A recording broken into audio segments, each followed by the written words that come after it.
Salve, salve, investidores! Mais um podcast, Smartcast, diretamente do Smart Summit, aqui no Rio de Janeiro. Hoje, com o Rafael Pena e Júlio Fernandes, gestor da família macro da XP Asset. Cara, hoje a gente está aqui num sábado... No sábado não, hoje é sexta-feira, bebendo uma aguinha, mas queria estar tomando uma cerveja. Júlio, carioca, conta mais um pouquinho sobre você, começa contando sobre você e depois a gente entra na parte dos fundos que você é gestor.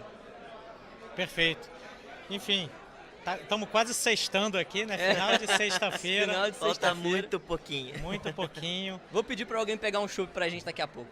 É um prazer estar aqui com vocês. A Investmart está fazendo, né, um evento maravilhoso, gigantesco. E aqui a ideia é contar um pouquinho, né, da minha história, da trajetória do meu parceiro também de gestão, da nossa equipe e como que a gente chegou aqui hoje, né, com gestor de fundo multimercado, XP Macro Plus, que muitos de vocês devem conhecer. Um pouquinho para você. Então, eu sou o Júlio Fernandes, eu tenho 27 anos de experiência no mercado financeiro. Parece bastante, muitos que estão ouvindo aqui, de repente, nem têm essa idade hoje. Eu comecei minha carreira em 95, tá? num banco aqui muito conhecido do Rio de Janeiro, o Banco BBM. Então, metade da minha carreira, desses 27 anos, eu trabalhei lá tocando os fundos multimercados também, macro de lá. Depois eu tive uma breve passagem saindo do BBM pelo Itaú Asset. Depois eu trabalhei 5 anos na Gap, também uma gestora carioca. E no início de 2016, eu recebi um convite do Guilherme Benchimol. Tá?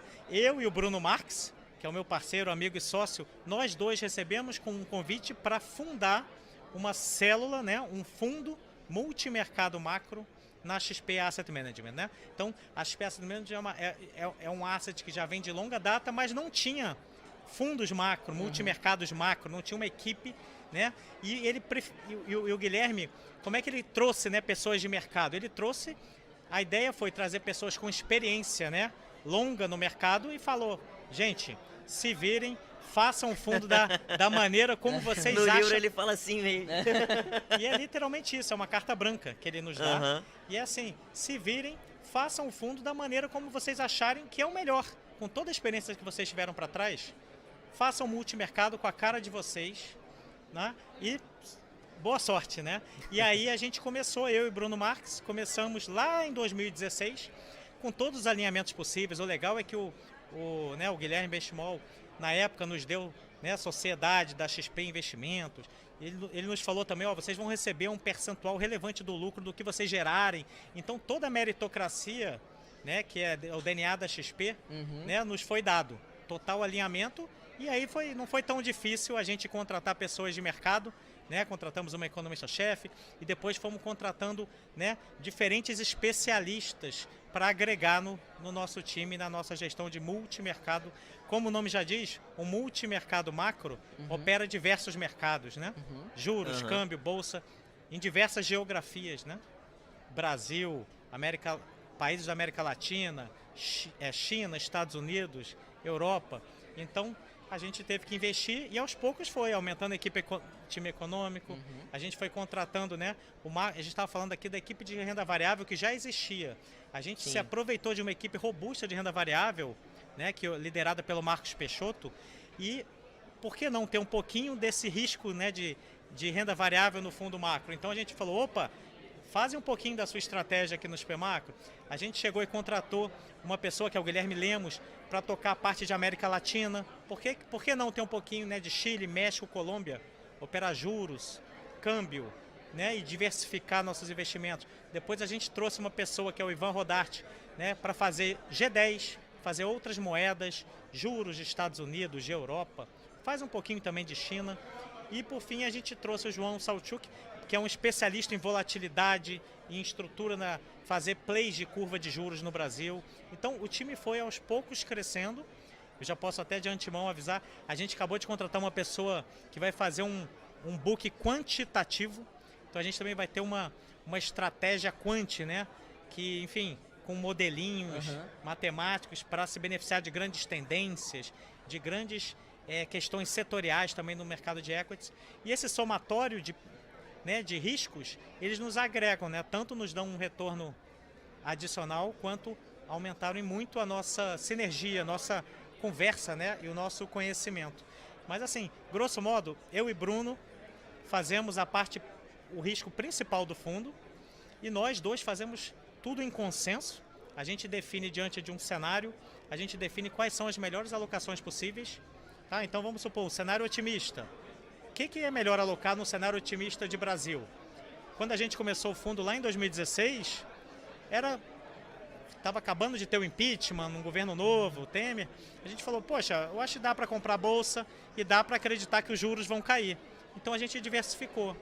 E assim vai, a gente não tem cada um faz um mercado, sabe? A gente faz tudo em conjunto, e eu acho que a gente consegue alocar dentro do fundo as melhores oportunidades possíveis dentro daquele cenário. Tá? Então, eu acho que essa é a ideia. O fundo tem um pai, que a gente gosta de falar, eu e Bruno tocamos 65% a 70% do risco, e os outros 30% estão divididos nessas 4 e agora 5 estratégias que ajudam a diversificar o risco do fundo e nos ajudam a ter essa visão global, né? Porque hoje o mundo, né, a gente não opera Brasil aqui quietinho, a gente tá vindo um furacão, né, de fluxo vindo dos Estados Unidos, vindo da China e tudo mais, e a gente tem que ter... E são coisas que a pessoa física assim não consegue fazer, né? Não, são mercados que ela não consegue acessar, e se não tiver um know-how de mercado, não faz mesmo. Porque então, é muita informação que vem o tempo inteiro, é muita informação. Não dá para ter um grau de complexidade em operações que gestores desse gabarito têm, não é? E hoje vocês têm 2 Ferraris, né, que vocês estão usando para correr, que é o XP Macro e o XP Macro Plus.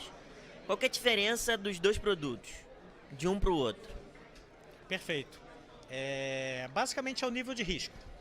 Tá? Então, todas as decisões são tomadas. Eu não citei aqui o nosso economista-chefe, é o Fernando Genta.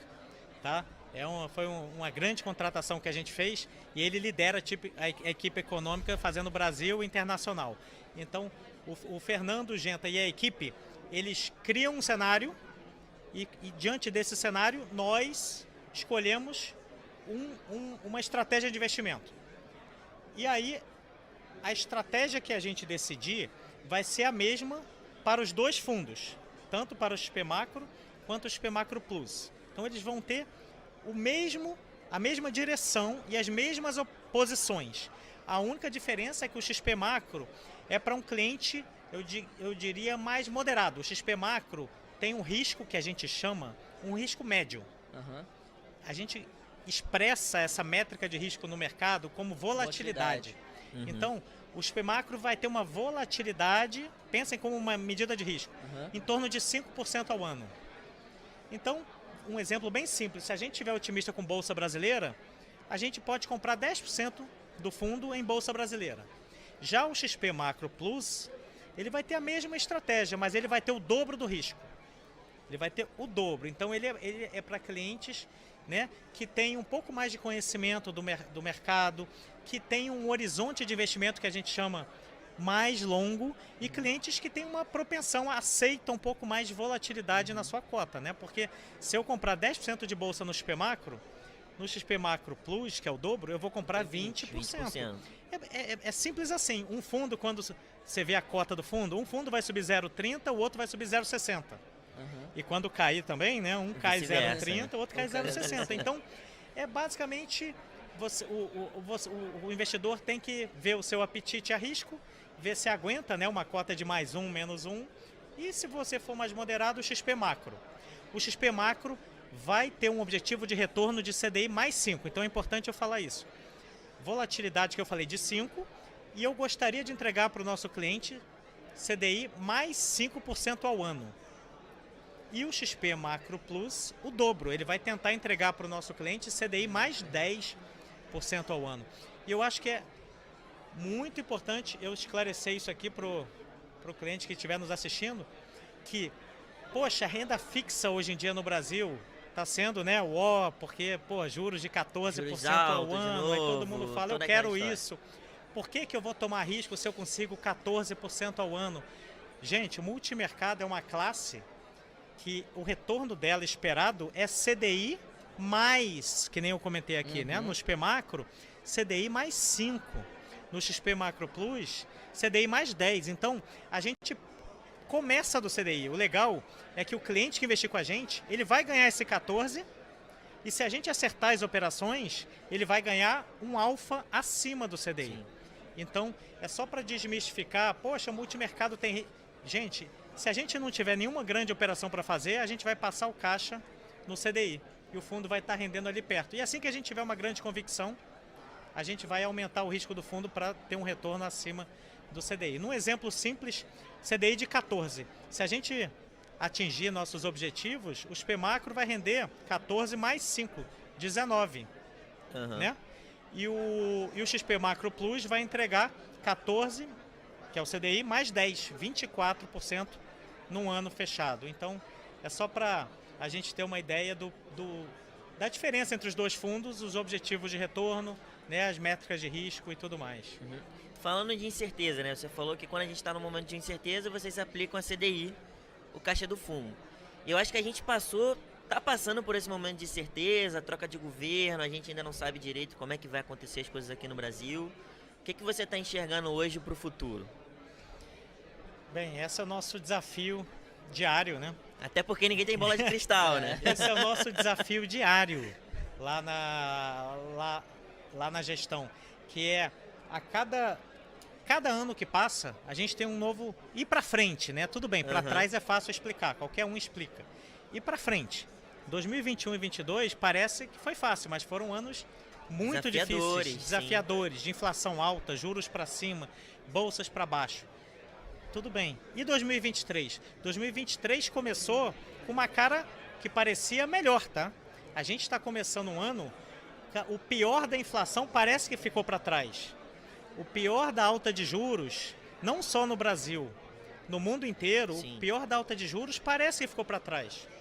Então, no início do ano a gente falou, cara, eu acho que a gente vai ter um bom ano para investimento, um bom ano para multimercado, porque multimercado busca grandes tendências, né? Sim. E a gente estava vendo, poxa, a inflação vai cair no Brasil, a inflação vai cair nos outros países, no Chile, no México, na Colômbia, nos Estados Unidos está caindo, mas a gente ainda é um processo que está começando, tá?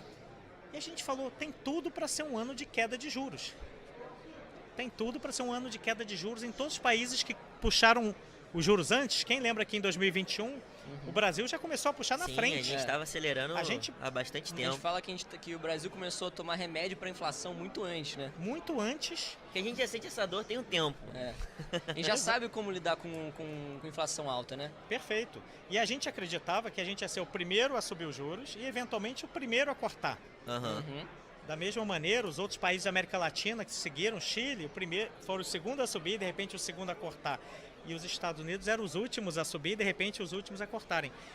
Mas, agora respondendo à pergunta, né, que é a incerteza local, o que a gente está vendo agora nessa transição de governo está sendo uma incerteza no campo fiscal, principalmente no campo fiscal, muito maior do que a gente imaginava que fosse ocorrer há um tempo atrás. Então, a gente tinha um cenário em que a gente vislumbrava queda de juros ali no meio agora do ano de 2023. A gente vislumbrava sim ali em outubro. Mas agora, com a trajetória fiscal, né? A gente acabou de passar uma PEC de transição com gastos elevados. Enquanto a gente não conseguir, né, de fato, uma arrecadação para que a gente tenha visualize uma trajetória melhor da nossa dívida lá na frente, eu acho que a incerteza aumentou muito e a discussão, o Banco Central, que estava pronto para eventualmente cortar juros no meio do ano, ele ficou preocupado com essa questão fiscal e agora estão tendo outras discussões, tá, que estão se somando à questão fiscal, que é uma discussão de meta de inflação, né, muda, não muda, tem uma discussão de se tira ou não a independência, mas eu nem acho que vai tirar a independência do Banco Central, não, tá? Eu nem acho. O que eu acho mais provável é mudar a meta. Mas qual o problema quando você começa a falar de mudar a meta? Essa independência do Banco Central está dentro das projeções de vocês? Se tirar a independência, está dentro dessas projeções, dentro da projeção pessimista de vocês? A gente não trabalha com essa hipótese de que a independência seja revertida, tá? A gente acha que o Congresso, até muito se falou que o Congresso era mais conservador. A gente não acha que o Congresso seja conservador do ponto fiscalista. Esse Congresso acabou de mostrar que passa algumas pautas, né, de mais gastos. Mas eu acho que esse Congresso vai nos ajudar a evitar grandes reversões de reformas que já foram estruturantes assim, para o Brasil. Então, acho que ele vai evitar uma grande reversão, um revogaço da reforma trabalhista. Eu acho que ele vai evitar uma reversão da independência do Banco Central. Então, acho que esse Congresso vai evitar a volta de alguns avanços que a gente já fez na parte estrutural, institucional. Então, o ponto que eu quero colocar é que começaram a se criar alguns ruídos. Primeiro, realmente uma piora fiscal, tá? A gente projeta que a dívida PIB vai subir de 75%, 74%, 75%, para 90% em 4 anos. Então isso já gera uma incerteza. Fora isso, essa discussão da meta fez com que todas as projeções dos economistas de longo prazo para 2024, 25, 26 subissem. Todo mundo está subindo as projeções, porque o governo está dizendo que talvez mude a meta. E aí o Banco Central está de mãos atadas. Ele fala, como é que eu vou cair juros com as expectativas de inflação subindo? Foi esse o recado que ele acabou de dar. Então, temporariamente, essa incerteza está nos fazendo a ter uma visão um pouquinho mais negativa no curto prazo. Veja bem, é uma visão de curto prazo. Nós estamos operando de forma tática no fundo, com viés negativo. Sim. Então, a beleza do multimercado é essa. A gente pode ganhar dinheiro mesmo com o mercado piorando, né? Sim. Então, a gente está vendido em Bolsa Brasileira, mas é tático. A gente não acha que a Bolsa vai desabar. A gente acha que a Bolsa vai ficar ali meio de lado, com dificuldade de bater o CDI, por exemplo. A gente está apostando na alta dos juros de médio prazo no Brasil. E para quem está acompanhando aí recentemente, desde que começaram esses ruídos, a curva de juros futura de 2, 3 anos está subindo. As NTNBs, que alguns devem carregar, está subindo um pouquinho. Sim. É por causa dessa incerteza de fiscal, meta de inflação. Então, em resumo, desde que teve a transição de governo e passou a PEC, a gente tem é bem simples assim, uma previsão de mais gastos, né? Mais gastos, mais inflação, mais juros, então os juros vai demorar mais a cair, né? Mais juros, menos crescimento, tá? Então, todas as nossas posições estão sendo pensadas num cenário de juros um pouco mais altos do que a gente imaginava e um crescimento da economia um pouco mais baixo do que a gente imaginava. Então, é isso, é que a gente fica tentando mapear. Por enquanto, o cenário é esse.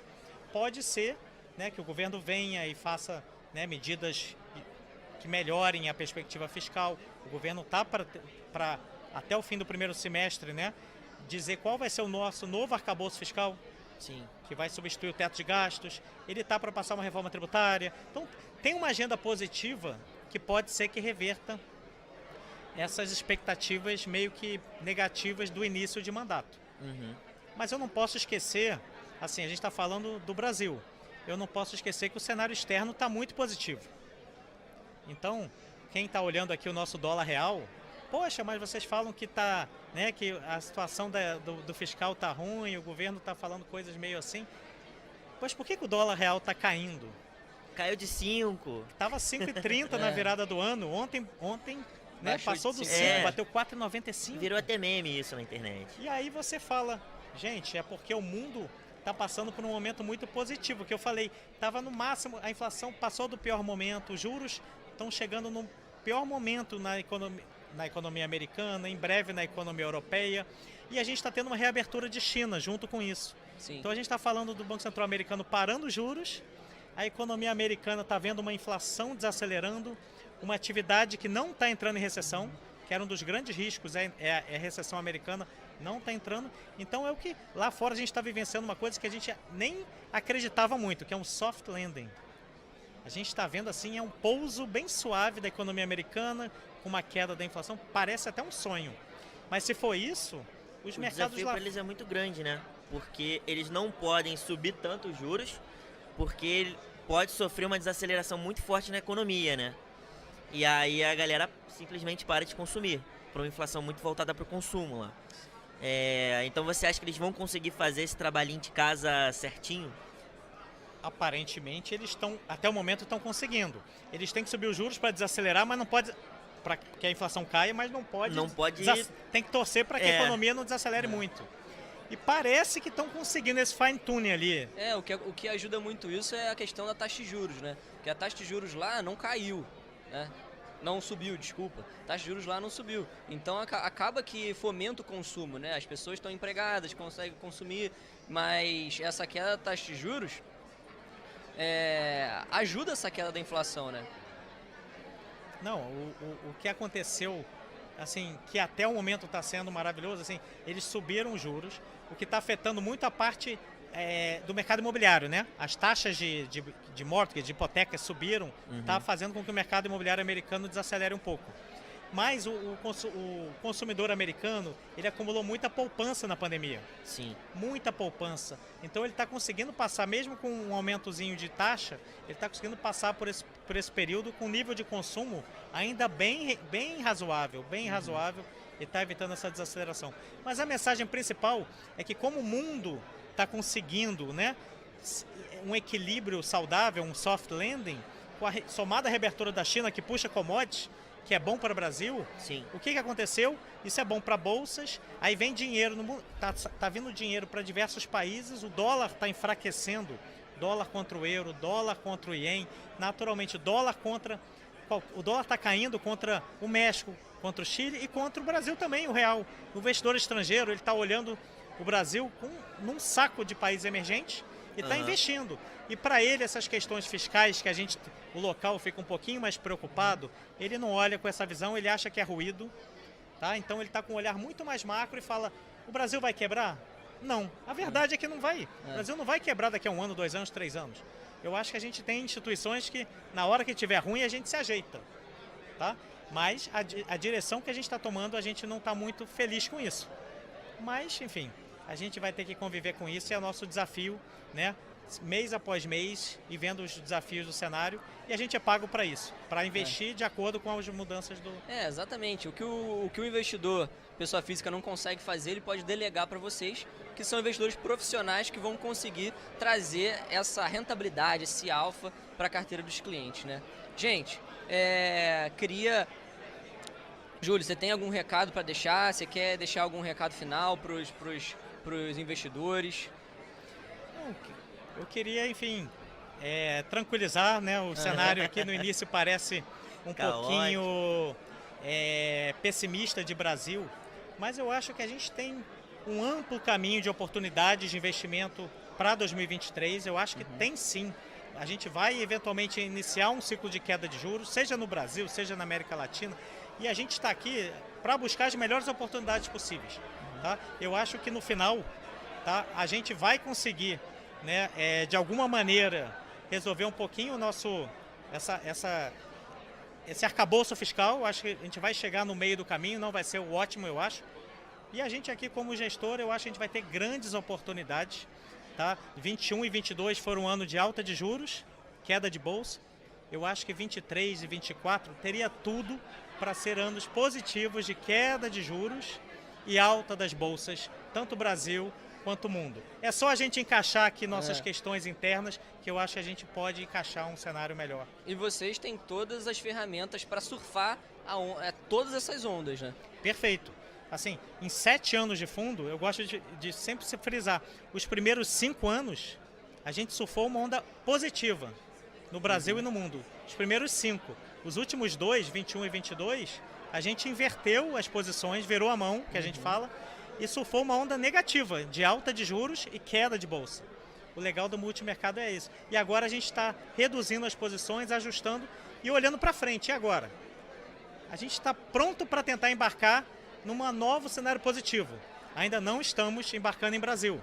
Mas a ideia seria tentar buscar onde que vai cair juros no mundo e, consequentemente, aonde que as bolsas podem voltar a subir no mundo. Então é só para ter uma ideia que a gente fica migrando, é cíclico, né? A economia é cíclica, sim. Os investimentos vão ser cíclicos aqui no fundo XP Macro e XP Macro Plus. Gente, esse foi o Júlio da XP Asset, com a família XP Macro, XP Macro Plus. Muito obrigado pela participação. Seja bem-vindo ao SmartCast e ao Smart Summit. Rafa, quer falar alguma coisa para se despedir? Não, só isso. Já deu para perceber que o cara sabe muito, né? Os caras são muito bons. Cara, se não são todos, grande parte dos meus clientes estão dentro desse fundo e eu acredito muito nas teses de investimento deles. Cara, vale muito a pena conhecer e foi muito bom entender como é que funciona o planejamento de investimento de vocês, o que vocês têm de visão de cenário e como vocês conseguem surfar essas ondas, né? Galera, um abraço, até a próxima. Tchau, tchau. Valeu. Um prazer.